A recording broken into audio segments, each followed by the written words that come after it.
तालुका पत्रकार संघ तिरोडा यांच्या वतीनं 8 ऑगस्टला सर्वसाधारण सभा आयोजित करण्यात आली होती। या सभेत संघाच्या नव्या कार्यकारिणीची एकमताने निवड करण्यात आली। यामध्ये नितीन आगाशे यांची तालुका पत्रकार संघ तिरोडाच्या अध्यक्षपदी अविरोध निवड करण्यात आली। नितीन आगाशे हे पत्रकारितेतील एक अनुभवी, सर्जनशील आणि डिजिटल माध्यमातील तज्ञ व्यक्तिमत्व म्हणून ओळखले जातात।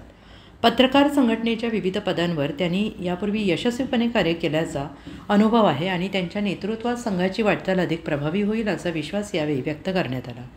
नवीन कार्यकारिणीमध्ये अध्यक्ष नितीन आगाशे, उपाध्यक्ष सचिन डबाले शहर, राजू समट ग्रामीण, सचिव स्वप्नील शहारे, सहसचिव पोमेश रहांगडेलय शहर, अमरदीप बडके ग्रामीण, कोषाध्यक्ष पंकज देहलीवाल, मुख्य मार्गदर्शक मुकेश अग्रवाल, लक्ष्मीनारायण दुबे, विजय खोब्राकडे, सदस्य देवेंद्र तिवारी, डॉक्टर संजय जगने, मनोहर नंदनवार, संजीव केशरवानी, सुरेंद्र भंडारकर, मुरलीदास गोंडाणे, हितेश रहांगडाले, हितेश वालदे, नरेश असाटी, मनीष नंदरधने, नीलकंठ साखुर्डे यांचा समावेश असणार आहे।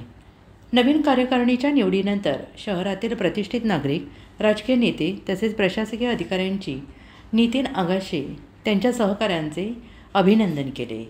संघटनेच्या भविष्यातील यशस्वी वाटचालीसाठी नवीन कार्यकारिणीला शुभेच्छांचा वर्षाव करण्यात आला। दिवसभरातील घडामोडींचा आढावा घेण्यासाठी पाहत रहा N24 मराठी न्यूज चॅनल।